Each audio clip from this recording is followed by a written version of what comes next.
오늘 맥체인 성경 읽기 본문은 신명기 6장과 시편 89편, 이사야 34장과 요한계시록 4장 말씀입니다. 신명기 6장은 가나안 땅에서 율법을 힘써 지킬 것과 그것을 자녀들에게 잘 가르칠 것을 당부하는 말씀입니다. 모세가 과거를 되짚고 또 율법을 강조하는 이유는 가나안에 들어갈 이스라엘 백성들에게 하나님의 율법을 지키는 것이 얼마나 중요한지를 가르치기 위해서였습니다. 사실 그들이 지난 시간 광야에서 40년이라는 시간 동안 하나님과 함께 걸으며 했던 것은 일종의 훈련이었죠. 어떤 훈련입니까? 하나님의 백성으로 잘 살기 위한 훈련들이었습니다. 순종에 대한 훈련이죠. 그런데 이제 가나안에서의 삶은 훈련이 아니고 무엇입니까? 실전이라는 거예요. 그 가나안 땅에서 그들이 광야보다 더 위협적이고 더 거센 풍파를 이겨내면서 그럼에도 하나님의 백성으로 잘 살아가려면 이 율법을 힘써 지키고 여호와 하나님을 힘써 사랑하는 것 밖에는 방법이 없다는 것입니다. 그래서 모세는 자녀들에게 이 율법을 잘 가르쳐라라고 당부합니다. 그것이 우리에게 복된 인생을 사는 비결임을 말씀하고 있는 거죠. 시편 89편은 성실하시고 인자하신 하나님을 노래하는 시입니다. 시인은 하나님께서 다윗에게 하신 언약을 근거로 하나님의 성실과 신실하심을 노래합니다. 말씀해 보니까 주께서 이르시되 나는 내가 택한 자와 언약을 맺으며 내 종 다윗에게 맹세하기를 내가 내 자손을 영원히 견고히 하며 내 왕위를 대대로 세우리라 하셨나이다. 하나님은 약속을 반드시 지키시는 하나님이라는 것을 시인이 우리에게 말씀합니다. 하나님의 성실은 하나님의 성품이시죠. 하나님은 한번 약속하신 것을 번복할 수 없는 분이라는 말입니다. 심지어 하나님의 약속은 그 백성이 하나님을 떠나고 일방적으로 그 약속을 파기하고 우상을 섬기는 이스라엘의 역사 가운데에도 회초리를 들어 그 백성을 징계하시기는 해도 그 약속을 저버리시지 않는 것을 우리가 보게 됩니다. 시인은 그런 하나님의 성품을 묵상하며 노래하는 거죠. 하나님의 약속은 어떤 상황에도 믿을 수 있는 우리의 신뢰의 근거가 된다는 말씀입니다. 이사야 34장은 열국을 향한 하나님의 심판을 예고하는 말씀이고요. 요한계시록 4장은 천상의 예배를 묘사하는 장면입니다. 주님은 요한을 인도하여 하늘에서 벌어질 일들을 미리 보여주시는데 거룩하신 하나님을 중심으로 천사와 24장로들이 모여 경배를 드립니다. 앞장은 이 땅에 있는 7교회가 분투하는 모습을 보여주었다면 본문은 분투를 끝낸 교회가 하나님께 경배하는 모습을 보여주는 거죠. 이 땅과 하늘의 간격, 지금과 그날의 간격 속에 살아가는 종말 성도들은 그날 하늘에서 벌어질 영광의 예배를 소망하고 또 유혹과 시험 앞에서 힘써 믿음을 지켜야 함을 우리에게 말씀합니다.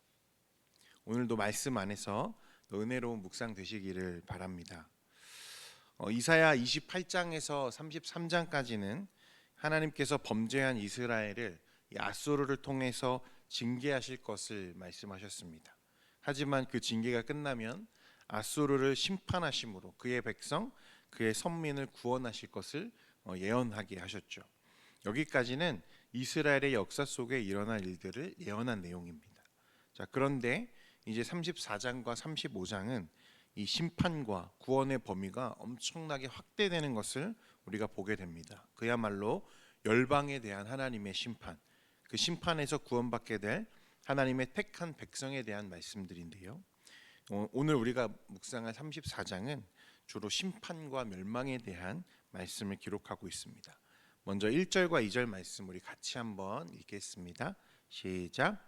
열국이여 너희는 나와 들을지어다. 민족들이여 귀를 기울일지어다.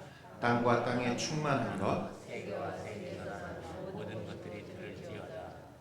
대저 여호와께서 열방을 향하여 진노하시며 그들의 만군을 향하여 분내사 그들을 진멸하시며 살육당하게 하셨으니 열국이여 너희는 들을지어다.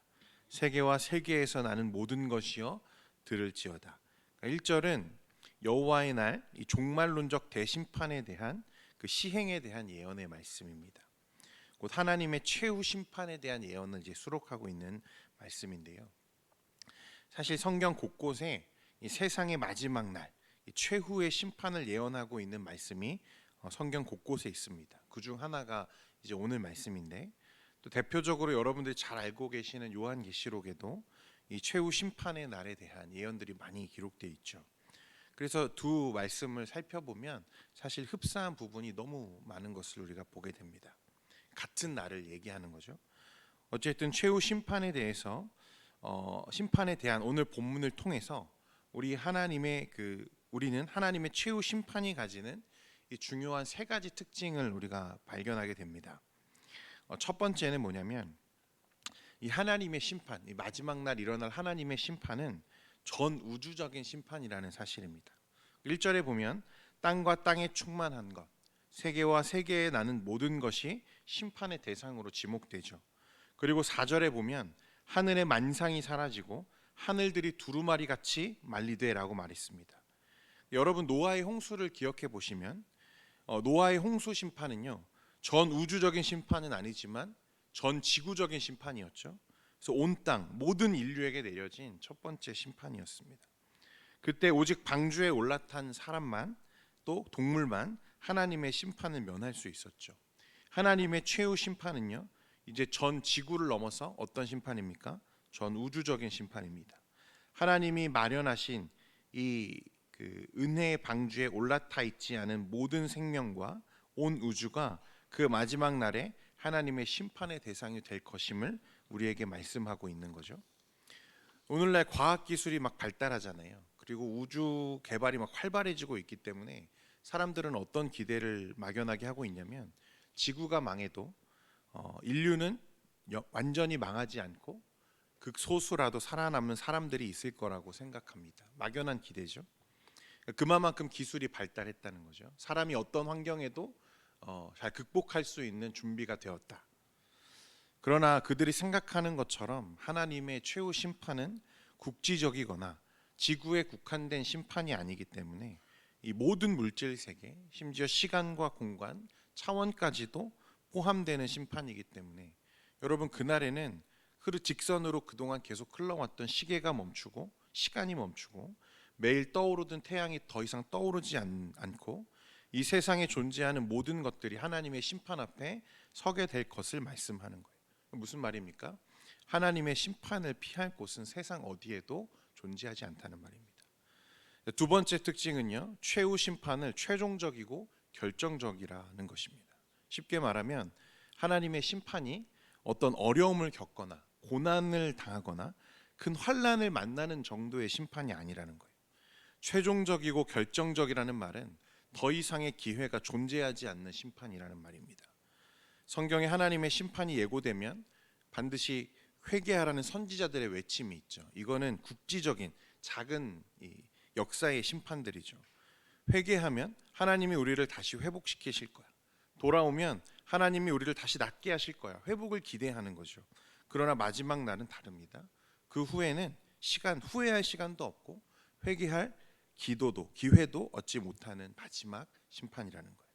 세 번째는 하나님의 심판은 의인을 위한 복수의 성격을 지닌다는 것입니다. 8절에 보면 이것은 여호와께서 보복하실 날이라고 했습니다.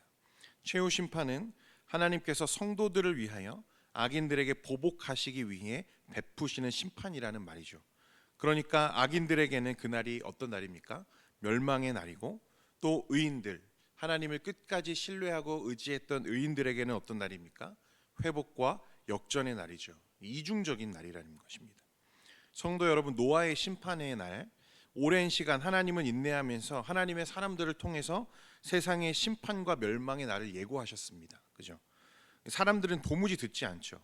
그러다가 하나님의 때가 되고 정하신 때가 되자 방주의 문이 닫혔습니다. 여러분 말씀을 나중에 잘 살펴보십시오. 이때 방주의 문을 누가 닫았습니까? 노아와 그 가족들이 닫았나요? 아닙니다. 이 방주의 문은 하나님께서 닫으셨어요. 문이 닫혔을 때 그 문 안에 있는 가족들에게는 이 날이 어떤 날입니까? 구원의 날이었죠. 그러나 문 밖에서 뒤늦게 깨닫고 이 하나님의 심판이 시작된 이후에 그것을 깨닫는 사람들에게는 어떤 날입니까? 철저하게 울부짖고 또 그들에게 완전 멸망의 날이 되는 거죠. 이중적인 의인에게는 회복과 구원의 날이고, 그러나 악인들에게는 멸망의 날. 하나님은 이제 의인들을 구원하시며 악인들은 보복하신다 말씀하세요. 여러분, 이게 최후 심판의 날의 특징들입니다. 이제 오늘 말씀에 보면 그 날에 일어날 일들과 현상들에서 말씀하는데 얼마나 참담한지 모릅니다. 3절과 4절 말씀 같이 한번 읽겠습니다. 시작.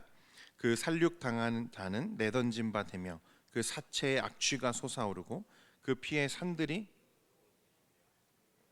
만상이 사라지고 하늘들이 두루마리 같이 말리되 그 만상의 쇠잔함이 포도나무 잎이 마름 같고 무화과 잎이 마름 같으리라. 하늘의 만상이 사라진다. 또 하늘들이 두루마리 같이 말린다. 그 만상의 쇠잔함이 포도나무 잎이 마름 같다. 좀 생소한 표현들이긴 합니다. 이것을 종합해 보면 만상이 사라진다. 그러니까 현 우주의 붕괴와 소멸을 우리에게 이야기하는 것처럼 보이죠. 물론 이 부분에 있어서요, 지금 우리가 살고 있는 이 세상이 완전히 사라지고 완전히 없어지고 새로운 땅, 새 하늘과 새 땅이 새롭게 만들어지는 것인가, 아니면 지금 우리가 살고 있는 이 세계가 완전히 변화되어서 새롭게 되는 것인가에 대한 학자들의 견해는 조금 차이가 있습니다. 그러나 오늘 말씀의 표현들을 보면 지금 우리가 살고 있는 이 하늘, 천체, 온 우주를 포함한 것들이 전부 변하게 될 것을 우리에게 말씀하고 있죠. 그리고 오늘 말씀에 보니까 가뭄에 바짝 마른 나뭇잎, 여러분 보신 적 있으시죠? 어떻습니까? 큰 힘을 주지 않아도 쉽게 부서져서 가루가 되어 날리죠. 이 세상이 그와 같을 거라는 거예요. 만상이, 저 하늘과 우주가 하나님의 심판의 날 이와 같을 것이라 우리에게 말씀합니다. 그 날에는 우리가 아직 다 헤아리지도 못한 무수한 천체들 그 일순간에 사라지고 우리가 살고 있는 이 지구도 여러분 흔적 없이 사라질 거라고 말씀하십니다. 그러니 그 심판 안에서 일부의 인류가 살아남는다? 그런 일은 결코 가능하지 않을 겁니다. 그러나 하나님은 그 심판의 날, 엄청난 이 날들 가운데 자신을 경외하는 자들을 어떻게 하시죠? 보호하시죠. 그리고 심판 이후 새롭게 하실 새 하늘과 새 땅으로 옮겨서 그곳에서 영원히 살게 하신다 우리에게 약속하십니다. 여러분, 그 새 하늘과 새 땅은요, 당연히 지금과 같은 물질 세계일 겁니다. 우리는 예수님의 부활을 통해서 그것을 확인하게 되죠. 왜냐하면 예수님께서는 영으로 부활하신 게 아니라 무엇으로 부활하십니까? 영과 신령한 몸을 입고 부활하셨기 때문에 그래요. 하지만 지금과 그 새로운 새하늘과 새 땅은 어떻습니까? 전혀 같지 않은 세상이죠. 같은 물질 세상이겠지만 전혀 다를 겁니다. 전혀 새롭고 날마다 새롭고 아침마다 새로운 곳, 그곳에서 우리가 영원히 하나님과 살게 될 것을 말씀하시는 거예요. 그러니 사랑하는 성도 여러분, 이 성도가 이 없어질 세상의 미련을 두고 세상의 번영을 부러워할 이유가 어디에도 없다는 것을 기억하시기 바랍니다. 그러므로 이제는 우리는 이 세상의 소망을 두지 말고 하나님의 나라, 그 새 하늘과 새 땅을 소망하며 살아가야 돼요. 이 땅에 소망을 두지 않기 때문에 우리는 이 땅에 살면서도 이 땅과 구별되게 살아야 됩니다. 그게 거룩이죠. 거룩한 삶을 살아야 된다는 거예요. 사랑하는 성도 여러분, 그러므로 오늘 하루의 삶과 남은 한 주간의 삶 가운데에도 여러분이 거룩에 힘쓰는 여러분들 되시기를 바랍니다. 그것은 이 세상에 살지만 이 세상의 것을 위해서 살지 않고 도리어 하나님의 나라를 위하여 사는 삶입니다. 우리가 그 날을 소망하며 오늘 하루의 삶과 한 주간의 삶에서도 승리하시기를 축원드립니다. 기도하겠습니다. 거룩하신 하나님 아버지, 매일 아침 떠오르던 태양이 떠오르지 않고 직선으로 계속 흘러왔던 시간이 멈추고 하나님 마지막 날, 최후의 심판의 날을 주님 예고하시는 말씀을 우리가 묵상합니다. 그 날이 하나님 밖에 있는 자들, 악인들에게는 멸망의 날이요, 또 하나님의 백성들에게는 구원의 날임을 우리가 묵상합니다. 우리 사랑하는 성도들 믿음 안에서 굳게 서며 하나님의 나라, 새 하늘과 새 땅을 소망하며 바라보며 살아가는 우리 모든 성도들 될 수 있도록 은혜 베풀어 주옵소서. 이 세상의 번영과 이 세상의 화려함과 부귀영화를 부러워할 것이 아니라 영원한 삶, 영원한 이 영광 가운데 살게 될 날들을 소망하는 우리가 되게 해주시고, 그러므로 인해서 오늘 하루의 삶과 또 한 주간의 삶이 비록 이 땅에서 치열하고 또 어려움이 있고 근심과 걱정이 있을지라도 이 소망 가운데 잘 이겨내게 하시고 하나님의 나라를 바라보며 살아가는 우리 모두가 되게 해 주옵소서. 그래서 이제는 걱정과 근심을 떨쳐버리고 하나님과 동행하며 이미 시작된 그러나 아직 완성되지 않은 하나님의 나라를 살아가는 우리 모든 성도들 될 수 있도록 은혜 베풀어 주옵소서.